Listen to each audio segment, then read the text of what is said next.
This time last year, pioneers, you were someone different. Things were different. Where are you now? Better yet, where are you gonna be 365 days from today? 8,760 hours from right here, right now.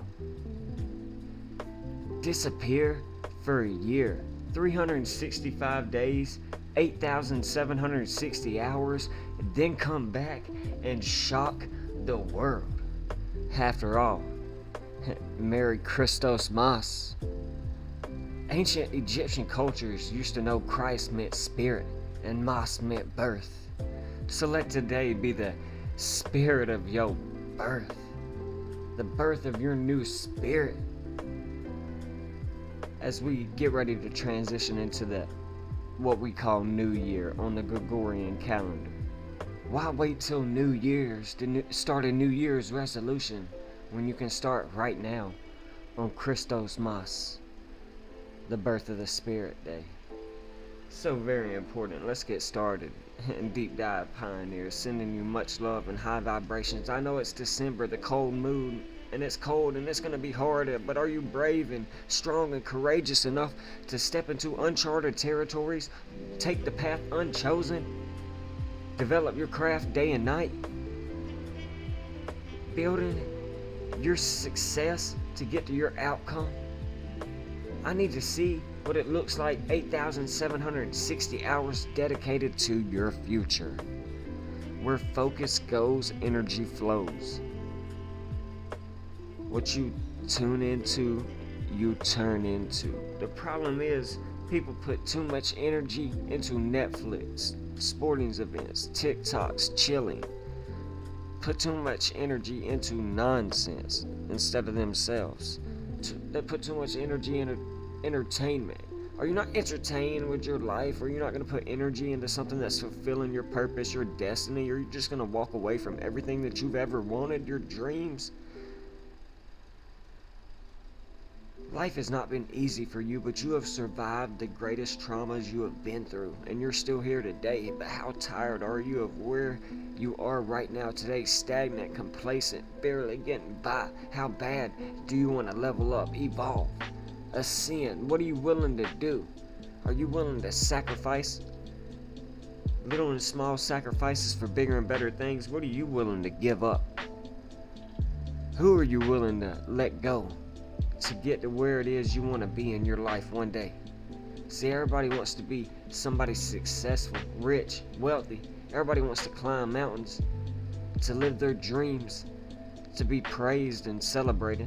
But nobody wants to sacrifice, run the race, put in the work, blood, sweat, and tears, the due diligence. Nobody wants to let go of every single distraction that's not helping them evolve. Can you learn how to say no to what's hurting you, keeping you stuck back? Learn how to say no to the people that aren't helping you evolve, keeping you stagnant. The critics, the naysayers that say that you can't make it. Are you ready to say no to them friends that say they'll support you when you make it, and then when you arrive, they're nowhere to be found? Why are you here right now today? And what are you gonna do about it? We have a purpose, a destiny in life that we have to fulfill. We got connections to make, people to meet, rooms to walk into, tables to sit into. I want suit, desk, tie. And I'm just willing. I just wondering if you're willing and courageous and brave and strong enough and have the discernment and faith and the ability to sit down for a year, 365 days, 8,760 hours, and write down what it is that you need to do to better your life, to succeed. Can you walk away from everything for a year and work on yourself? Imagine where you'll be in a year, because I did it for 6 years, 52,000 hours, 52,560 hours, plus or minus.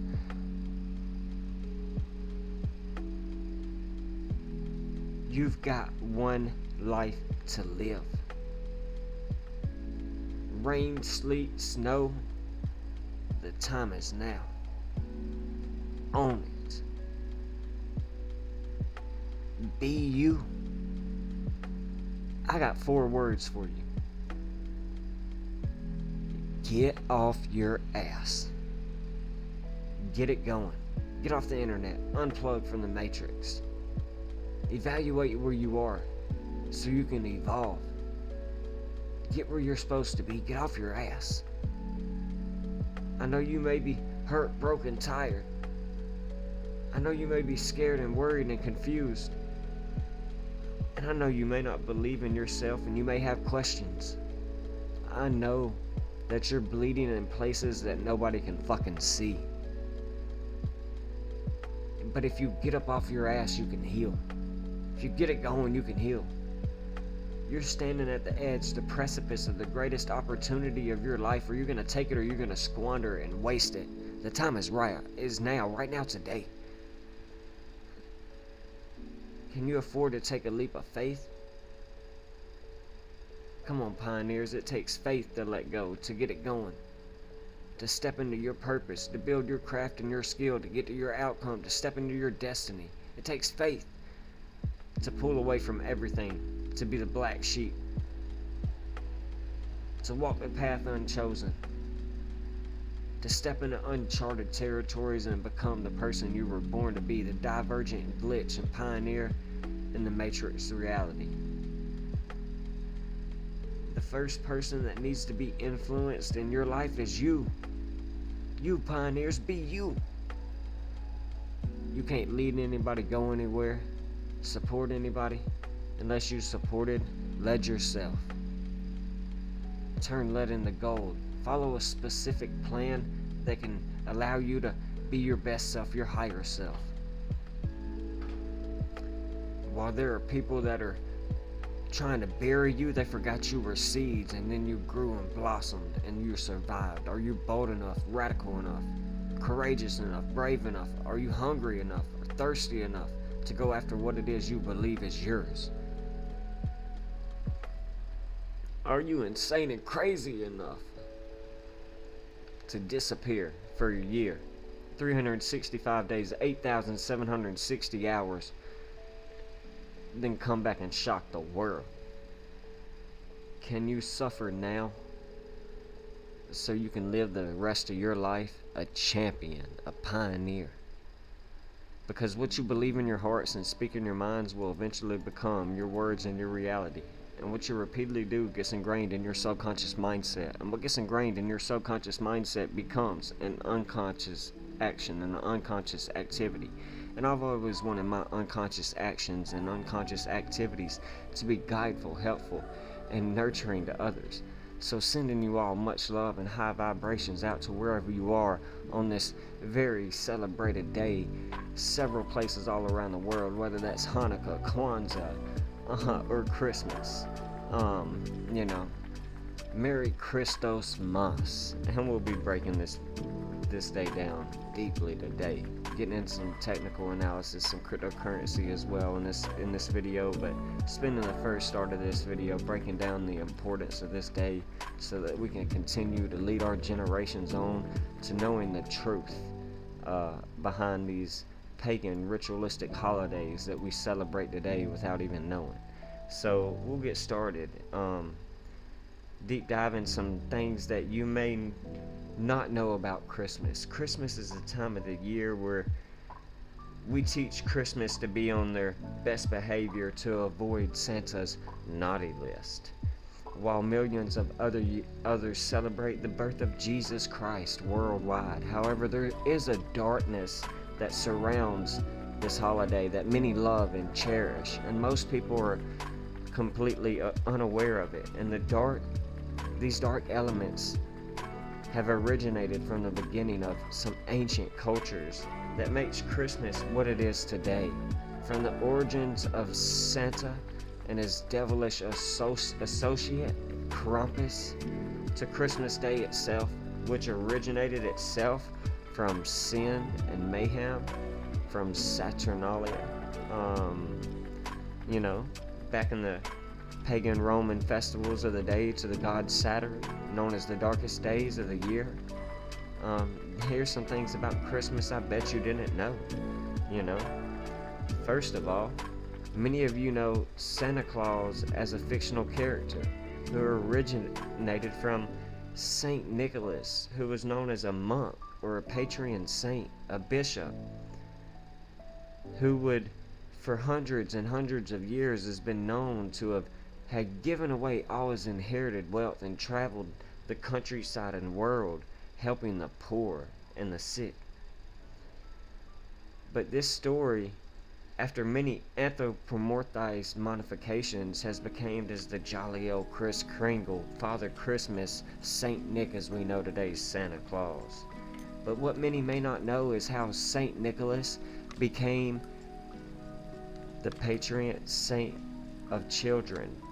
During the Middle Ages, there was a story that tells of Saint Nicholas who entered an inn where the innkeeper had just murdered and pickled the bodies of 3 boys in barrels in the basement of this inn.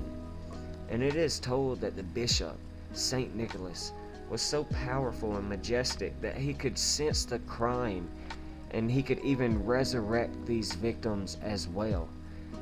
And it's one of the reasons why he became one of the patron saints of children.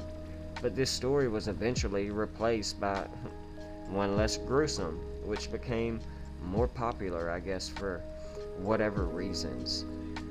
Another secret thing that many people may not know about Christmas today is Santa Claus, they say, is always watching and judging their character, giving gifts to the nice ones and lumps of coal to the naughty ones. But that wasn't always the cases. From the 1700s through the early 1900s, his dark companion, especially known in Germany, Krampus, was known for handling misbehaving children. The long-horned Baphomet character looking, symbolizing Baphomet here, the devil, the demon, the goat, that people know about. He would take care of the naughty children, and he was in the same league of Santa himself. And if you would misbehave, Saint Nicholas would send his associate Krampus, his dark demon, to show up and punish the wicked child, who would punish and whip him with horsehair and bundles of sticks, or throw him in a sack or a wicker basket to take him down to hell for a year. So, deep secrets that go on about Christmas that we need to be educated about, something that we need to know, teach our children about. Some parents might be telling the legend of Krampus and scaring the crap out of the children in the near future because of the latest motion picture, if you didn't see the movie Krampus. But we know the origin of this story is surrounded by darkness, with Saturnalia, and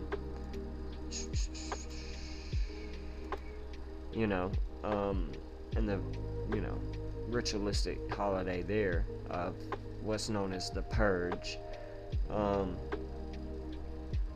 People do also celebrate the birth of Jesus, the golden child.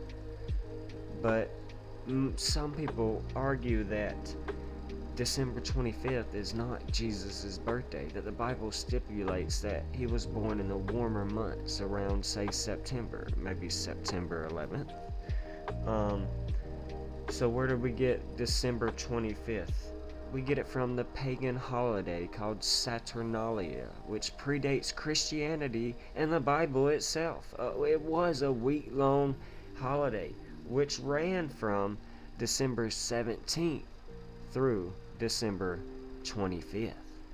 But during Roman times, they honored the god of Saturn, which included human sacrifice, intoxication, naked women, rape, caroling, much, much more. During these 7 leading into the 8th day, like Hanukkah, there was no punishment for breaking the law, much like the Purge.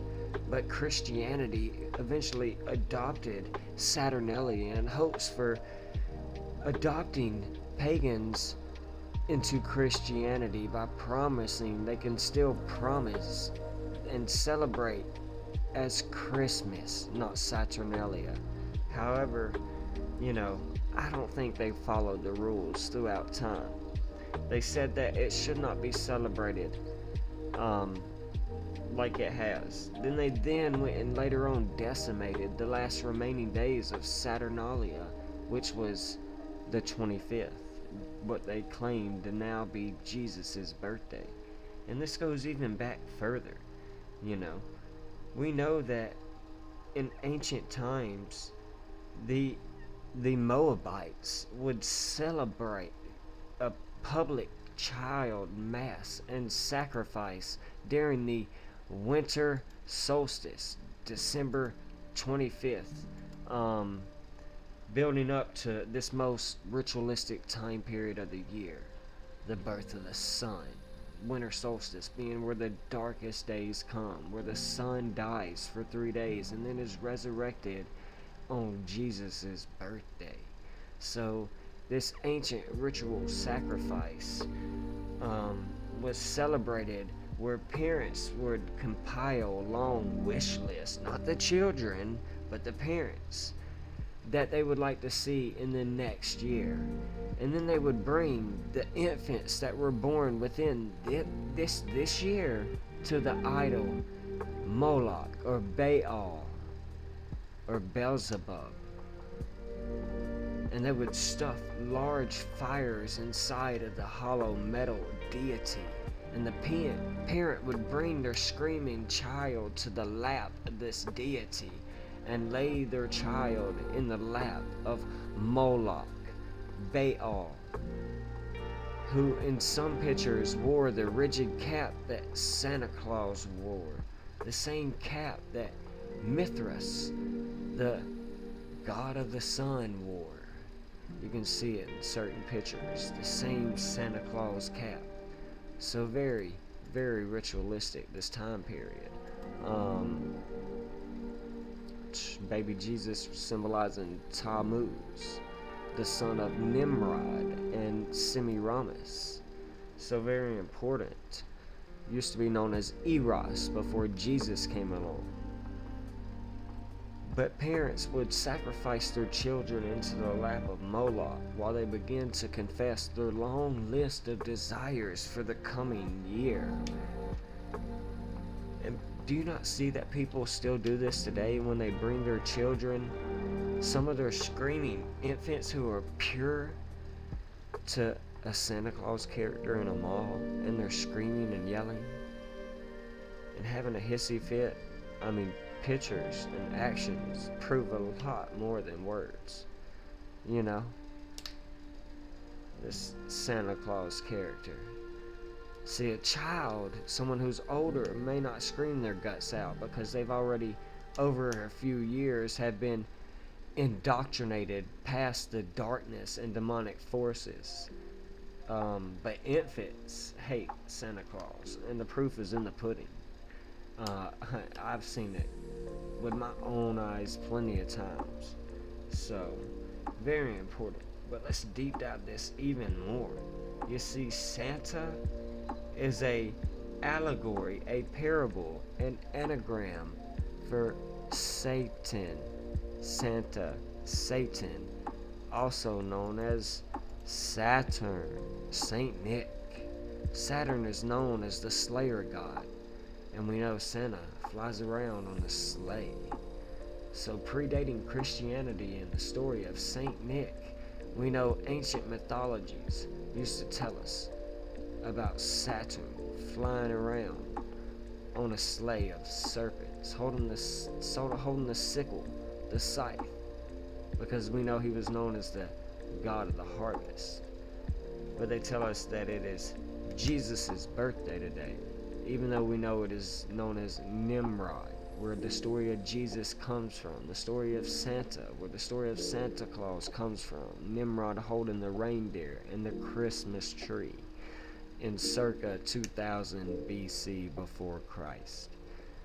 So Santa being pictured as the long beard, holding the reindeer and the rain tree, bringing around Christmas presents to children all around the world, ultimately symbolizing the gods that we talk about so much here, being Kronos and Odin. Kronos being this same god, the god of the harvest that holds the sickle. Saturn, Satan, Santa. Greek mythology being Odin, holding the same staff and sickle. Death, Father Time, the timekeeper. God, Tetragrammaton, Yohe-Vahe. So many names, but ultimately predating all the way back to the God of all gods, the first God, the God of 1,000 names, being Saturn. So very, very important that we just pay attention to these allegories and teachings. This all comes from Saturn, Satan, which is Kronos, who used to eat his children just like this sacred sacrifice back in the day. You know, this is all tied to sexuality, fertility, a sex cult, or the Saturnalia cult.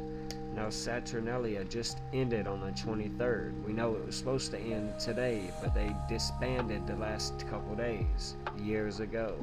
So, very important. This is a time period where we need to teach our children how important this is moving forward, especially as we enter the age of Aquarius and the age of information, where ignorance is no longer bliss. We need to stop handing our children over to Santa, to Moloch, to Satan, to Baal, to Beelzebub, and we can break down some numerology and tie in some amazing connections towards the end of this video.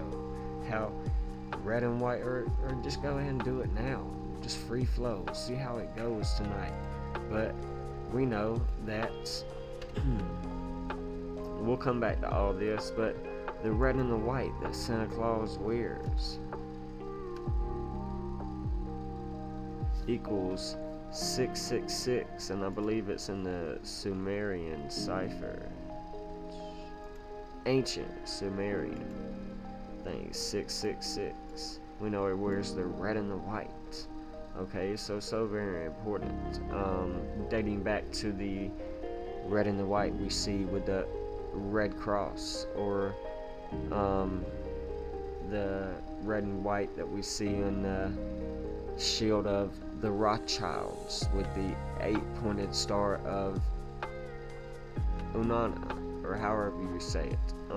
But ultimately dating all the way back to the shield of the Knights Templar, known as the first bankers, the world's first slime balls. But we know Santa Claus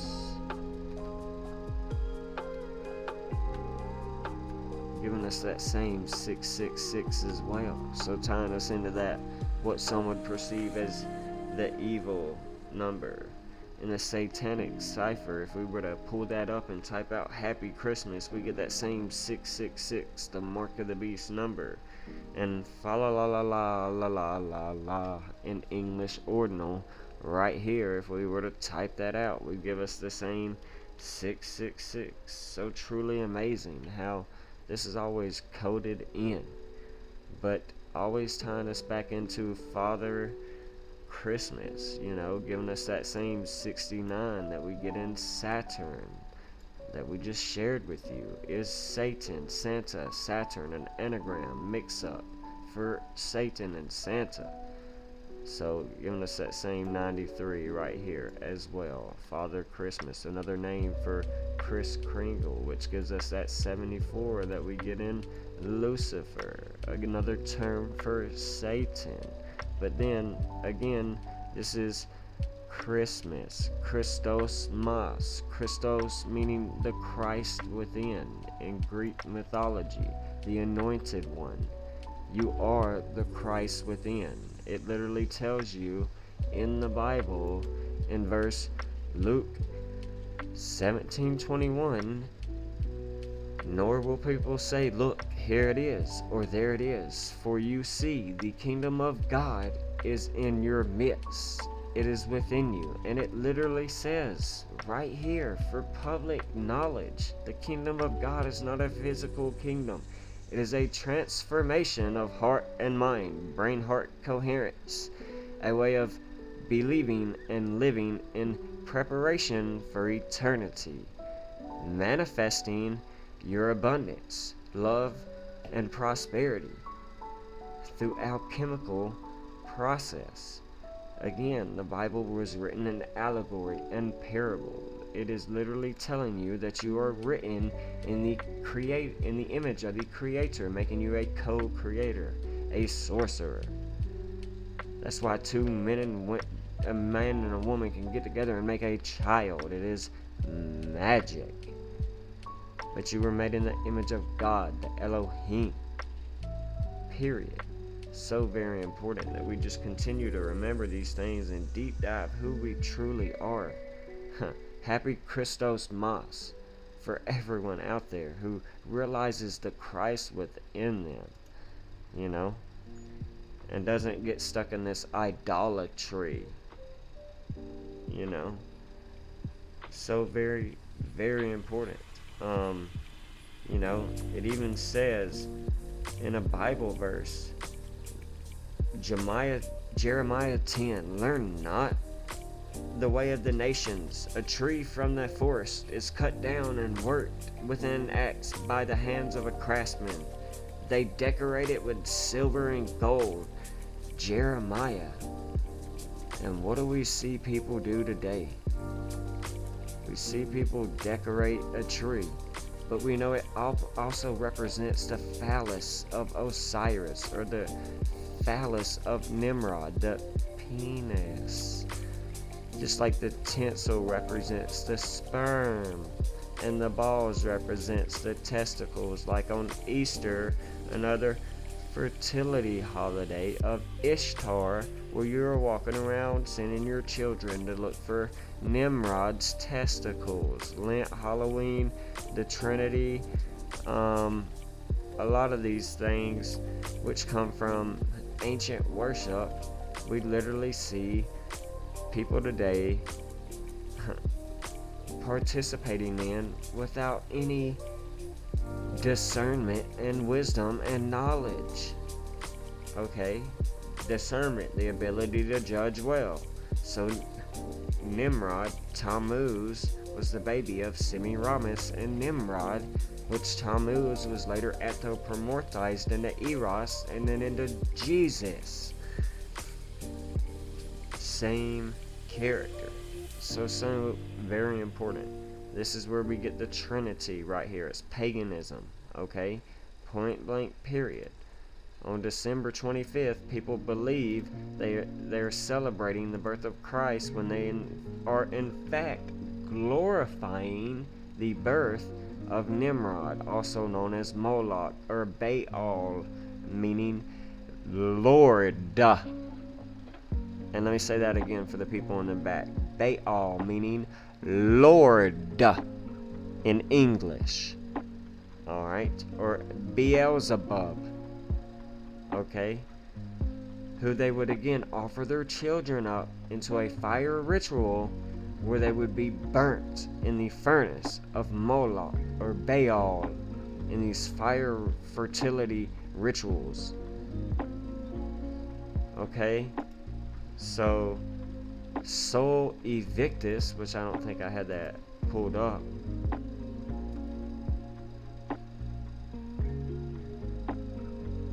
Sorry about that.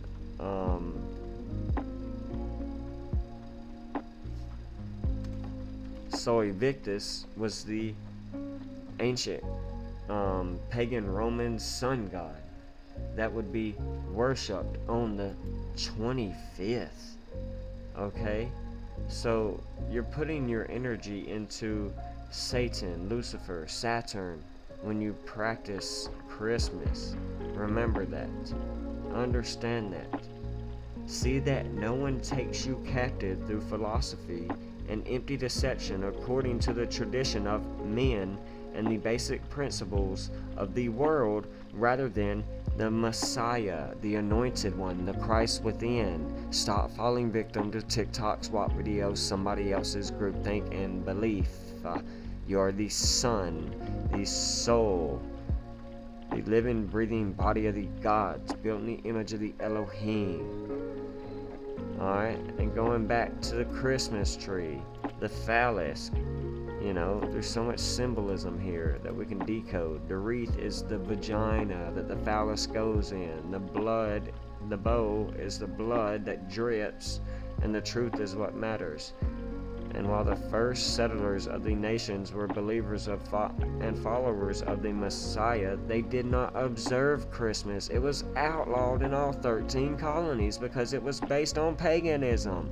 A tree is interpreted originally by the occult as a phallus, the penis. The ornaments are testicles, and the utensils are semen. The wreath is a vagina, and together they are fertility symbols. And this is why I tell my pioneers to pay attention to symbolism, numbers, facts, figures, numbers, logic, common sense, because that's what matters. That's what controls the world, for not the laws of man.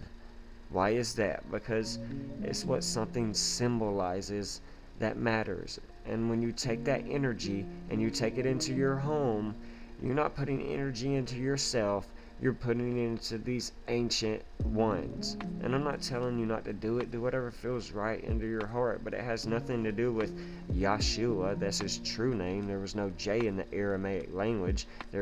Jesus is Jupiter, or the equivalent of Baal or Lord, the same deity. Remember, even Jesus tells you Lucifer is the god of this world, but his father is the God of all things. So remember what world we live in. So, nonsense. These rituals we see, but so many other birthdays that happen on this day. The ancient god Mithra, the sun god, way before your Christian Bible was ever written, his birthday was December 25th. Also, Baal, when was Baal, Lord, when was his birthday? The Babylonian, Sumerian, Assyrian believed it to be December 25th. Okay? So very important. So just gotta do our research. It dates back to my last video about how nobody wants to become the Christ character, the Christos, the Christ within, the anointed one, the one built in the image of the Elohim, the one with the kingdom of God inside of them. Clearly, again, the Bible is written in parable and allegory, and you are the Christos, the anointed one, with the milk and honey inside of you. This verse, Luke, that we just talked about, 17:21, people believe it came from the Bible when really it was an ancient thousand-year old Egyptian proverb that's scribbled on a wall somewhere that says the kingdom of heaven is within you, and whoever shall know himself shall find it. So it's the same thing, just plagiarized over time. Hidden truths in all these religions, but they are ultimately sun worship. And we just ultimately got to remember that at the end of the day. I bet you didn't know that the Bible says Christmas trees are a sin, though. I bet you also didn't know that Jesus wasn't actually born on December 25th, like we've told you here. Or that the church banned Christmas, or Christmas holidays are actually fucking pagan. So hopefully you've looked deep and you've learned a lot, and you'll go and do your own due diligence and research on what this holiday truly is. But with all that being said, we'll break down some numbers for you all. This Christos-Mas, we told you we'd break some of that down before we got off here and did some technical analysis. And today is Christmas, Christos-Mas, giving us that 144,000, like the 144,000 chosen that we deep dove in our last video. Something we've been talking about for quite some time. We know how important this number is, but it's a very powerful number. This 153, I believe it was the 17th triangular number. Pay attention to this 17 number. We're going to be tying into that in just a little bit. We've been breaking that down as well, but this Christos-Mas, again, Mas or Mas meaning birth, Christ meaning spirit, dating back to Egyptian time, today being the birth of our spirit, you guys, a renewal of the Christos, the Christ within every single one of us. So very important. Let's get rid of this Sumerian cipher now, and we don't need that no more. But we've got to learn that we are the Christ. We are the player that plays this game, okay? We are the one that is the cross, tying us into Lucifer, or we could be Jesus and live out of love and abundance, giving us that same 74. But when you stand up straight with your feet together and your arms out to your side, straight out, and your head pointed up, you literally symbolize a cross. You are the cross, okay? So remember that. It all dates back to ancient astrology. And like we shared with you, the winter solstice, how the sun dies for 3 days, and they teach us that this Jesus character died for 3 days and rose from the dead, just like our sun does every single year. Irrefutable. It all dates back to ancient astrology and, allegories and parables from other mythologies and other teachings that predate this man-written scripture that was given us and controlled what we read by the Vatican. The 11 books that they keep out. They give us 66. There are 77 books in the Bible. Again, that was still written by man, but has a lot of truth when you learn how to decipher the parables, the allegories. So again, like I've told you all before, you are man, giving us that same 17. You are made up in the image of God, giving us that same, made up in the image of God, giving us that same 17. Alright? And we know that 17 is the 7th prime number. That 7, very biblical number that they talk about in the Bible. We have 7 chakras in our body system, from our root chakra to our crown chakra, the ascension chakra, from heaven to hell.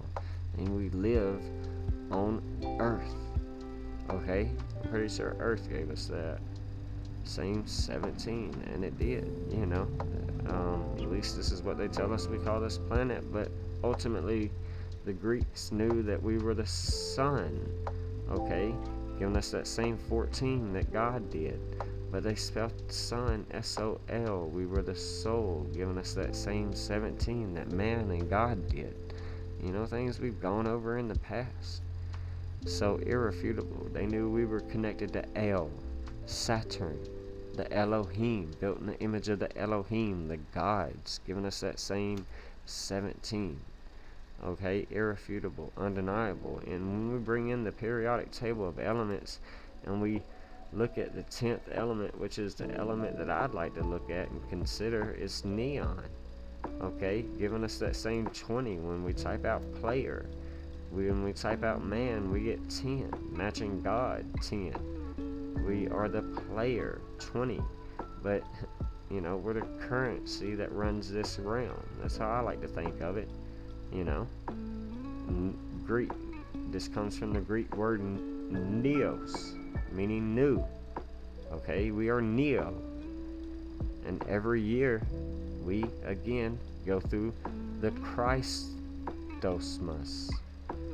the birth of the spirit, the rebirth of the spirit. And the sun it dies and it is born and resurrected again.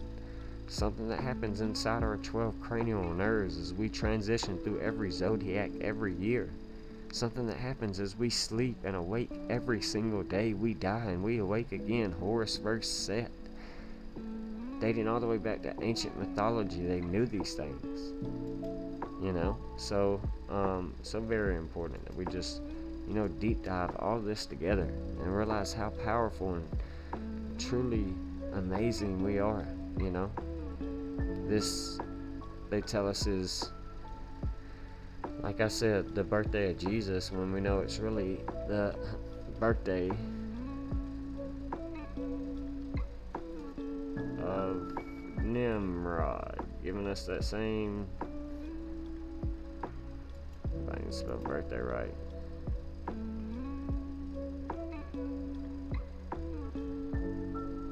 the birthday, which is the birth of Nimrod, giving us that same 74 we got in Jesus and Lucifer. Jesus is this Nimrod, this Baal, this Beelzebub, this Moloch character. It is duality consciousness, the black and the white, the good and the evil, the creator-destroyer, the architect. And remember, we were built in the image of this creator, making us co-creators. So very important.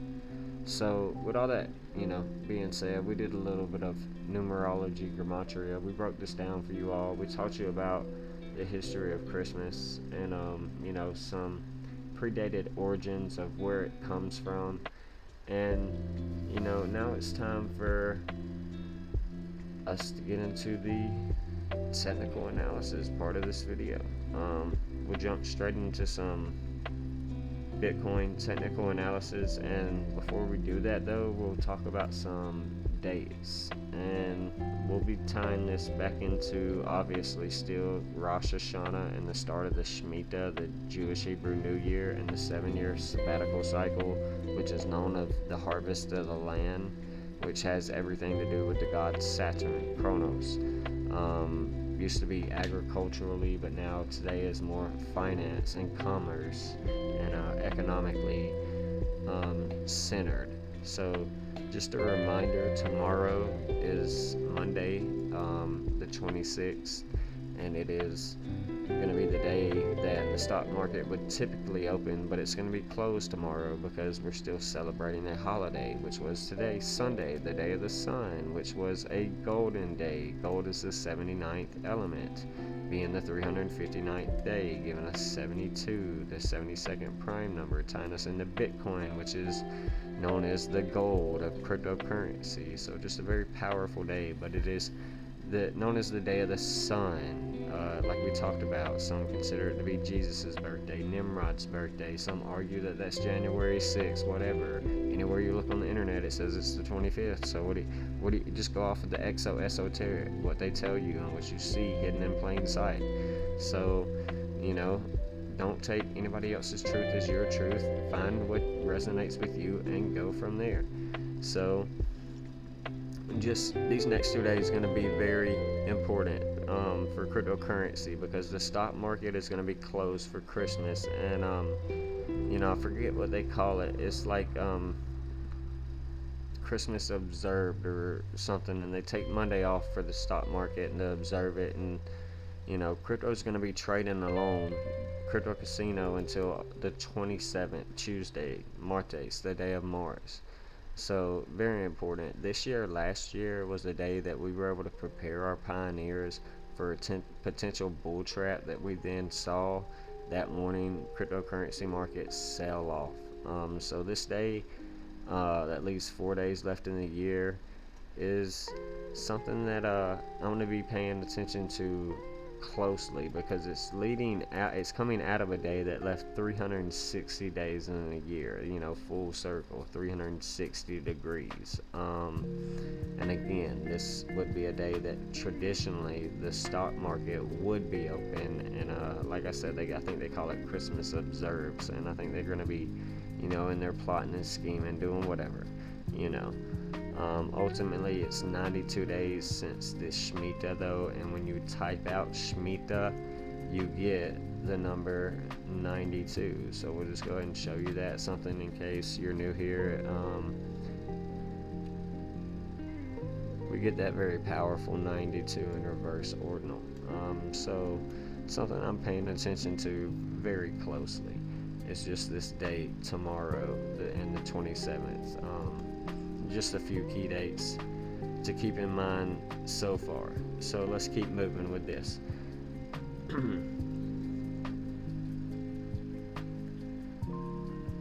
Sorry, I had to get a quick drink of water. And I want you all to keep this in mind because we're leaving the December new moon window, which it was the 23rd, and we tend to see a bullish energy in the markets around the 23rd or the new moon typically, if we were to pull up our moon patterns. And yeah, we kind of really ain't got much. I mean, we got this manipulated fake out, shake out, very doji pattern right here, indecisive moment exactly on Friday the 23rd. So not surprising. Here we are about to be 3 days past the new moon, and we can tend to see 3 days before, 5 days before the new moon, which we did see kind of like some bullish momentum, possibly some bullish momentum on the new moon, and some bullish momentum past the new moon, 3 to 5 days. We typically tend to see that, but if we can't get back above this $17,050, then we're looking for potential downside. If we break this 17,000, well, the 16,800, 16,700. So very important, especially with the full moon of January 6th coming up, because we're going to start looking at the 2023 new and full moon calendars, especially with, tomorrow, December 26th, starting the 52nd week of the year. 52 cards in a playing deck, 52 weeks in a year. We live on Earth. Earth gives us 52, so very powerful. Just a number that we pay attention to here, esoterically. Shemitah gave us the mirror of 5225. So BTC, I believe, gives us that same 25 mirror 52. So obviously it's tied to cryptocurrency as well. But what I was getting at is we're paying attention to some potential full moon bearish energy coming in around the next full moon of January 6th, right over in here. So on the 2-hour time frame, a lot could happen between now and then. And we see that it happens quickly, in the span of from the 12th to the 17th, 16th. I mean, just 4 days, we were in an uptrend with a huge bear trap from a level we prepared you to de-risk, and, in a downtrend to a potential bear trap. We'll have to continue to see what happens moving forward to see if this bear trap is confirmed or if this even breaks down even lower, which is, something we've talked about. It's highly possible. So with that out of the way, I want to talk about some things that I've kind of shared before, and I want to expand upon it a little bit more. Just talking about Saturn today and Christos-Mas, and what today truly is. Satan, Saturn, Santa Claus, all being the same anthropomorphized character. I want to talk about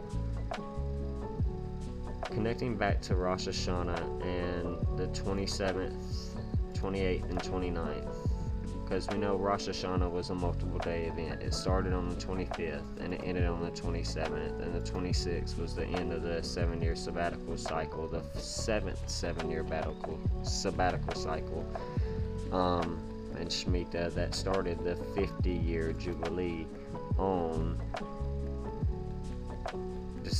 my son's birthday, September 27th. So these 3 days connected together are going to be days that are 93-day time periods apart from one another. So effectively connecting this to the Shemitah, this is important because the Shemitah is all about the god of the harvest, Kronos, Saturn, And when we look at this, we know that Saturn gives us that 93 that we talked about. So I'm paying attention to this time period very, very closely. This 3-day window of the 27th to the 29th. It's all tied to this number 93. And why this matters so much is because the first day of Rosh, well, let's build off of this first before we just mix things up. This 93, it just all ties to Saturn and Kronos and the god of the harvest. We just know that this could be a time period where we could potentially see a harvest in the market, tying us straight back to the Shemitah being a 93-day time period. You know, Father Time is the one who spins the zodiac wheel. He holds the sickle. He is death. He is the reaper. And we have to honor that for potential downtrend in the market. The last final low after a year-long arduous downtrend that we've been accumulating and de-risking at every bull trap. So if we go from the 29th of September, which was the day leaving 93 days left in the year, and we connect it to the 31st of December, we're gonna see that's another 93-day time period. That's New Year's Eve. Okay, so starting off the new year, more 93 connections tying us into Saturn. Okay, this will be the last year of the 222 year. Okay, so it was all about the twos. So next year, that's going to head us into the 223 year, that skull and bones number that we talk about. Where's our favorite pals out? You know, the fraternity of death and brotherhood of death, all coming back to just a very powerful year that I think next year is going to be. So another thing that I think is going to be interesting is, or something I think I should be considered to mention, is December 31st is Saturday, a day of Saturn that finishes off the last day of the 2022 year, the Shemitah year, the sabbatical year, the Sabbath year, the Saturn year. It's really the year of Jupiter, but it has everything to do with Saturn because of the Shemitah. Jupiter overthrew his father Saturn in mythology, so remember that. So very important. And then the first, it's going to be Sunday, the day of the sun. Something we've been talking about all day, again, because it's today the birth of the sun. Jesus, they say, who prophesied for 33 years, died at the age of 33 because he excuse me, unlocked his pineal gland and reached the 33rd degree. What he did was he was able to become Jesus is a title. He was able to become the ascended master, and he ascended.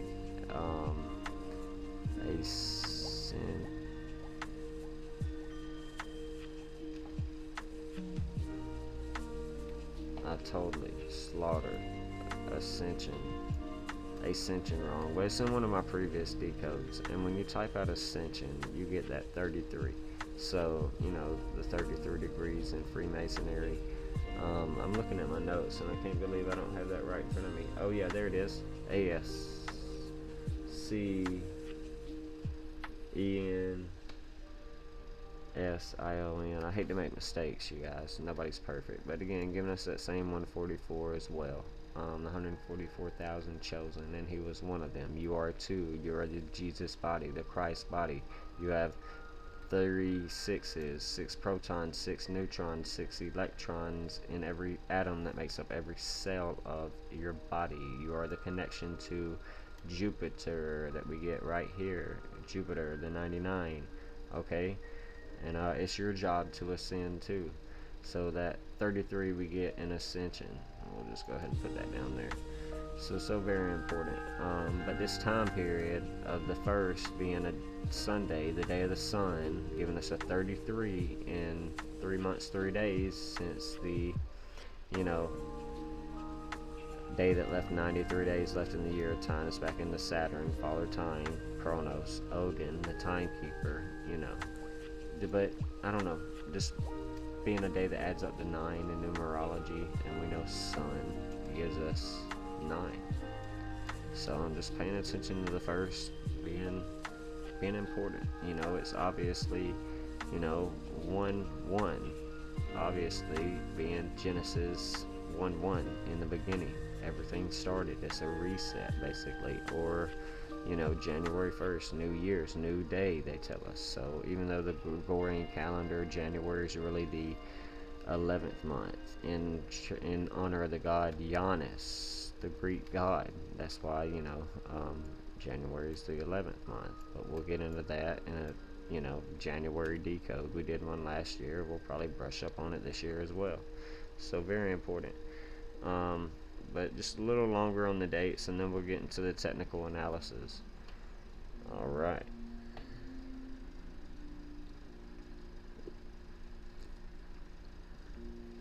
But with this New Year's Day starting out with a 9 numerology, 0 means nothing, 9 means everything. That's a great way to perceive this day being very important. Okay. All right. So, and again, it's the 223 year, the reverse skull and bones, the Jubilee year. It's going to be powerful, you guys. I'm expecting alien invasions, coronavirus that they're going to say will mutate to your brain, the Pope passing away, Joe Biden possibly getting assassinated, God knows what they're going to try and do on the world stage. So just pay attention, be aware, and just know it's all pre-planned and whatever, and it's all going to be able to be decoded by the numbers if you learn how to do the work that we're doing here. So, just nonsense. But anyway, obviously, one day to look out for is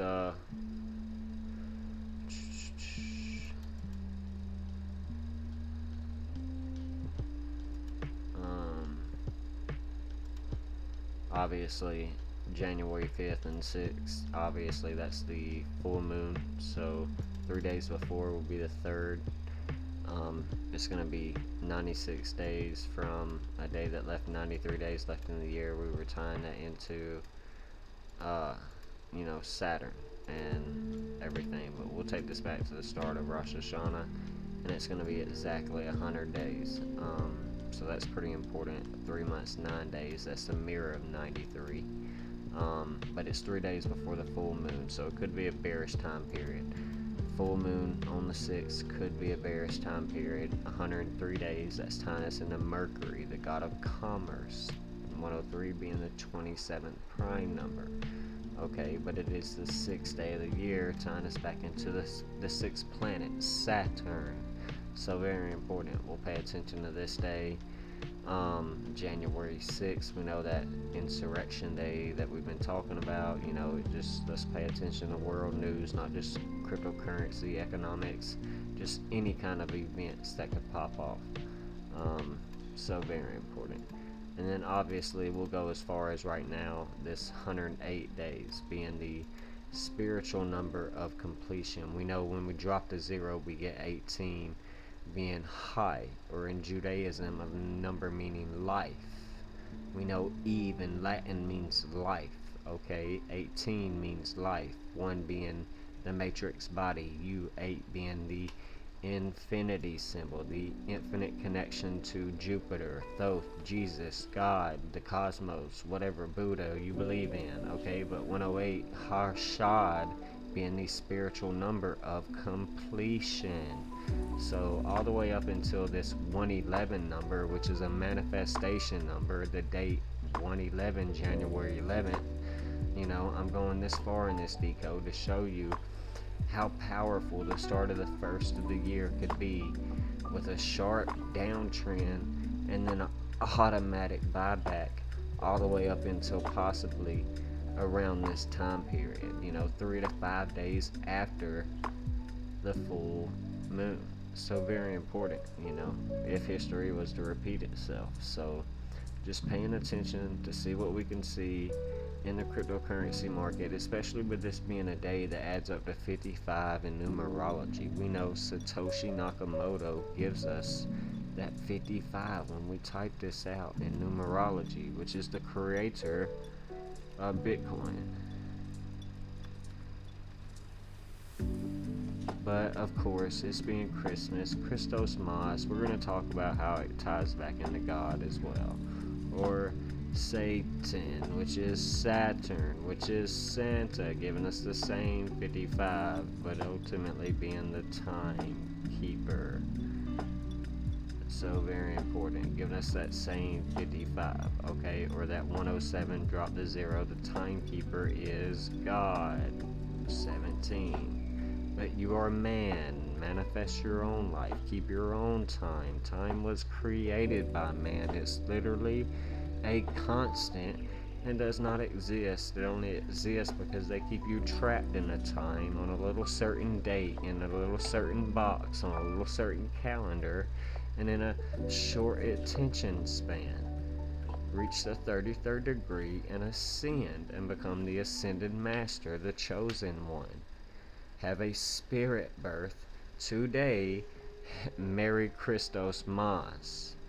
And that's what this video's just clearly been about. But let's get straight into the technical analysis. I think we've spent enough time on all this, and this will be a great time to just take a look at everything.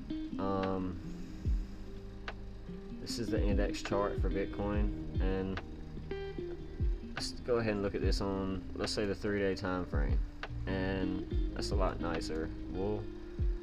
For a lot of people that are new here, we'll look at this on the area, and that way it's a lot cleaner, especially if you're new here.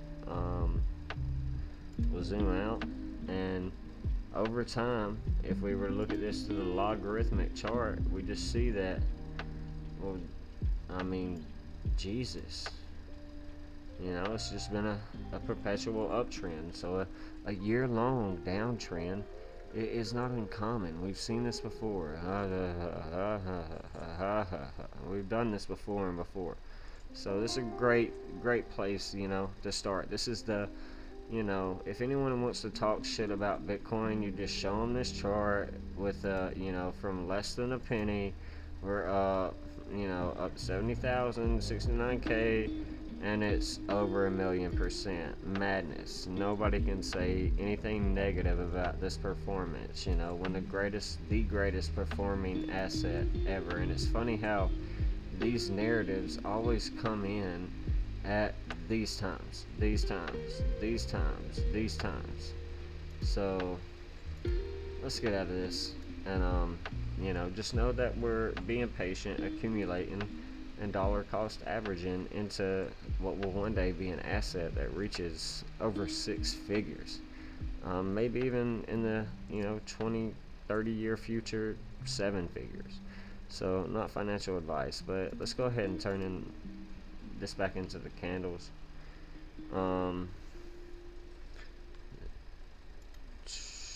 Let's look at this on the daily chart, and let's zoom at another one of our charts.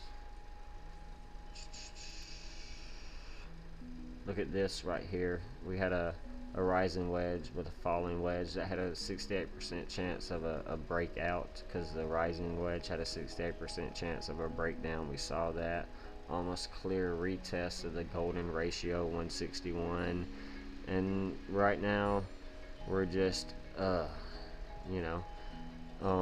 this chart right here, we were just showing, we've had this horizontal line drawn right here at around 16,700. So we kind of want to add that to this chart as well, because we've been keeping an eye on this 17 psychologically, but this 16,700, 16,800 has really been, showing us some resistance, support, support, resistance. I found this to be a very key range going back since obviously November. and so I decided to keep it right here. So now that we're getting an uptrend, I'm paying attention to this, especially since the RSI is starting to reach, 63, getting close to overbought. So very important to see if this isn't just some kind of pumpy dumpy move where we fall back below support here and start getting rejected again. So this would be typical manipulation that we would get, like back here or back here, bull trap. We've been prepared for a move up to at least 18,000, and we got that up here on our previous chart, and we've talked about that. So now that we're up here and we've sunken below 17k psychologically, as we just entered Saturnalia, which is practiced on the 17th in the year of the sacred feminine in the mirror of 71, and we just saw the Pope's birthday on the 17th. None of this is surprising. We've just seen these markets kill over. That kill word equals 17. So, if we were to look at the timing of all this, perhaps it's kind of pre-programmed to an algorithmic code. So, I don't know. That's just how I see it. So, but we've been consistently consolidating for 19 to 26. What's that? Roughly 2 weeks.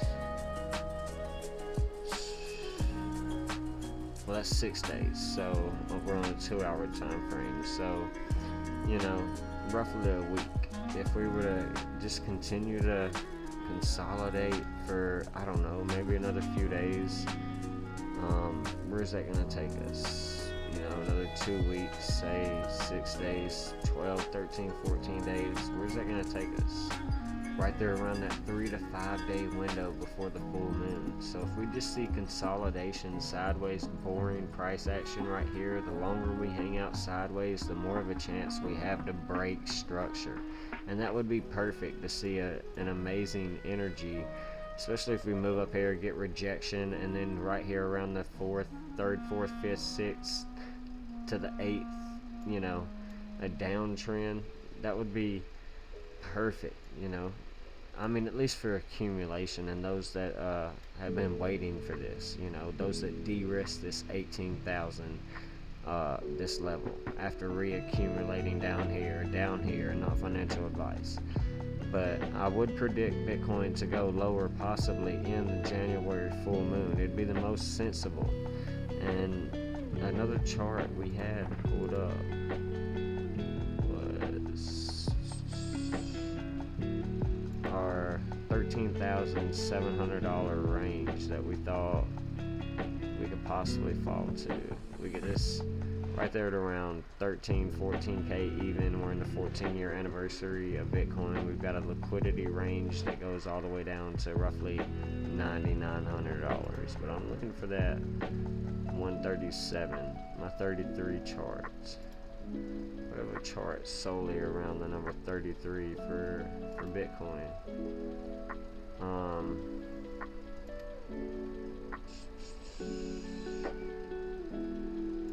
Because we have this 137k range that we could possibly see Bitcoin fall. Oh, that's an old one. I ain't looked at that one in a minute. Nor that one. It's very interesting. Yeah, by the 5th of January, we could possibly even fall back down to this well-respected trend line that we once were talking about right there around August, September. The Nixon shock. We could easily fall to this 12, 13, 11,900 range and be touching this trend line around the full moon of January. That would not even be surprising. Pretty amazing to come back across this chart. I'll have to look further into that. Not unexpected. We talked about this being below the 223 exponential on the 200 simple, especially on the weekly time frame. That's bearish. Of course, we've been waiting to finish this, what I would consider our final low, which is what I've been calling a spring for a year, before we get an automatic rally. It takes us back up to around 47, 48K before then eventually setting what would be the spring overall and long term, and this is a multiple year event, obviously. So like the next rally for Bitcoin, I don't think it's going to be a new all-time high. Remember that it's going to be an automatic rally that gives whoever buys these great low buying opportunities a chance to make wealth. What gives them a chance to de-risk. So remember that. That's going to be around the next solar phase, the April-May eclipses that we've been discussing here. But anyways, if we were to see Bitcoin, look at this on the daily time frame. We'll just choose this chart. But I couldn't find my 33 chart. I don't know what happened to it. I might have deleted it. I wish they'd give us a notification if that was to happen, but I could just be overlooking it as well. But we could fall back down to this $13,700, which is back testing the automatic rally of 2019, and back testing that would be key. And if we were to come back down into that Bitcoin, that would show maturity in the Bitcoin market, that it's really maturing. And if it comes back into the 33rd prime number, 13,700, and then bounces like we've been predicting, then it's going to show true maturity, because Bitcoin in the past is never it's never returned back to all-time highs. If we were to look at this, after a bull market low,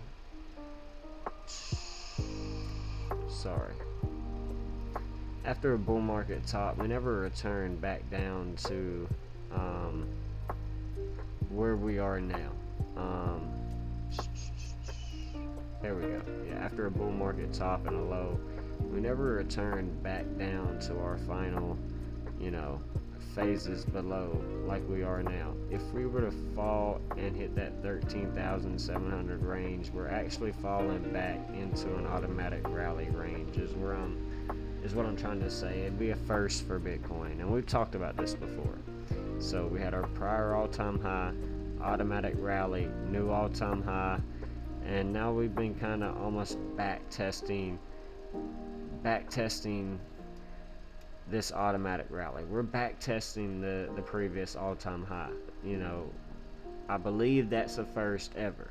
So the long and short of what I'm saying is this move, that what we're getting is showing itself. If we get this, it's going to be more mature. It's going to gain less over time and lose less over time, but it's going to go into new all-time highs each cycle, especially after the Bitcoin halving.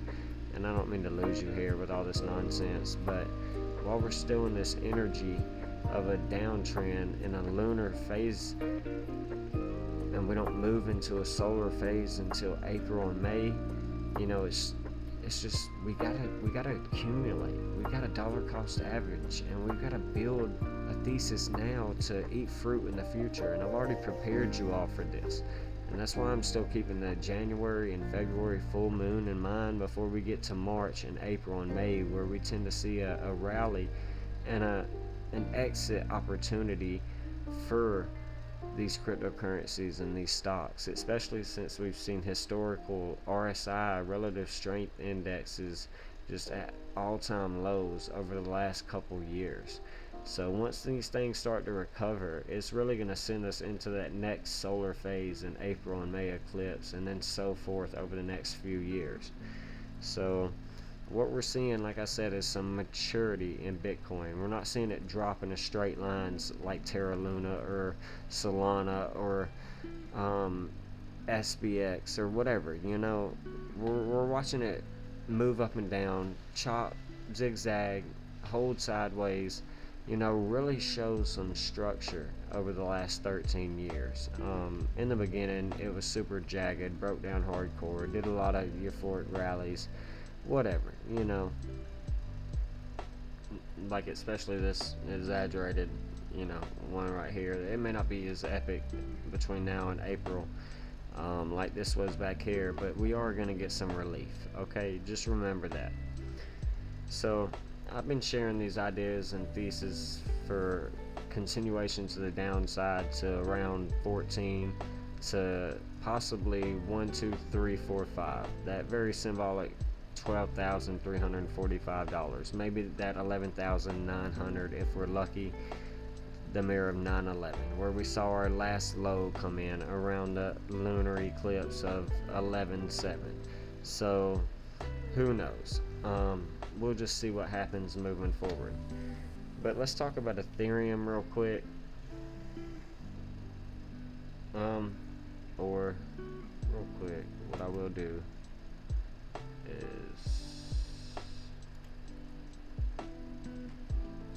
is this my Mercury station in retrograde?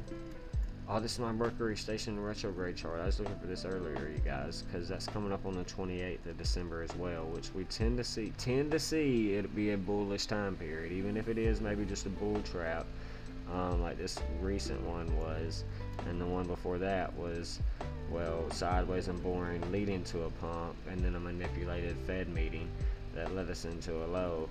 Not surprising.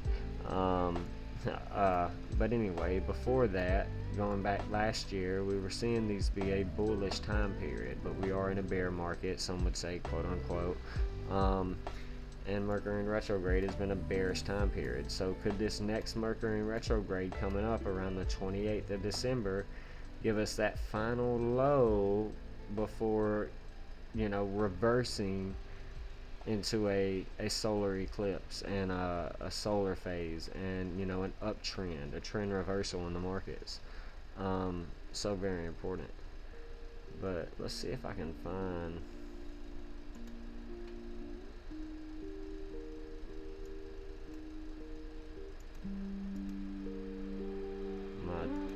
the chart we've been looking at the most. It's crazy. Hey, there's that 13,700 chart I was looking for. More than likely my 33 charts on here as well, you guys. It's like I lost all train of thought when I started this video.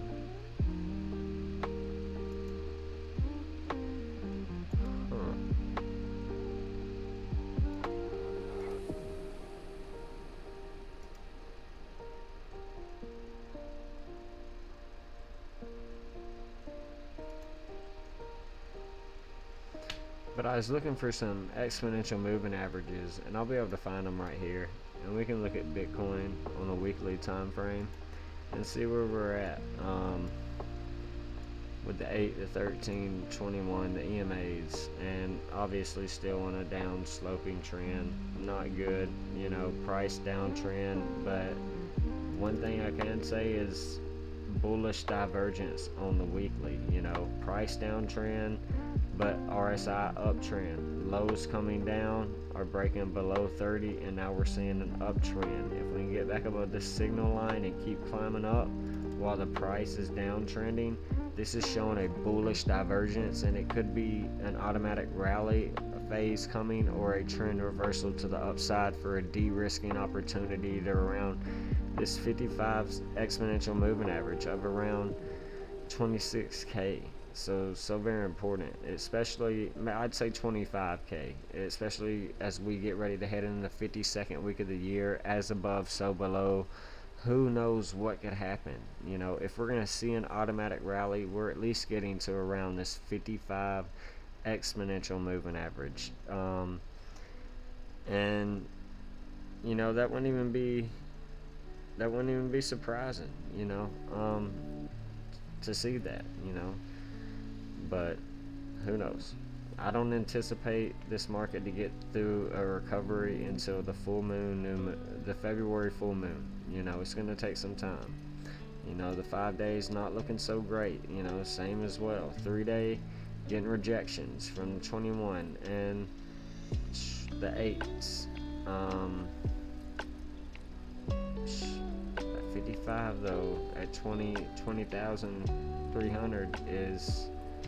It's possible, you guys, but it'd probably be a rejection, a bear trap, a bull trap, I mean. um, you know. But ever since we got below this 200, it's just been in a perpetual downtrend. But one thing I like is that we're getting closer with these EMAs.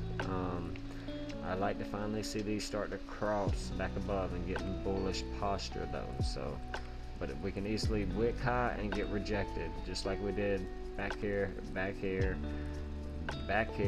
above the 55, but got rejected. So, my bias is down before up.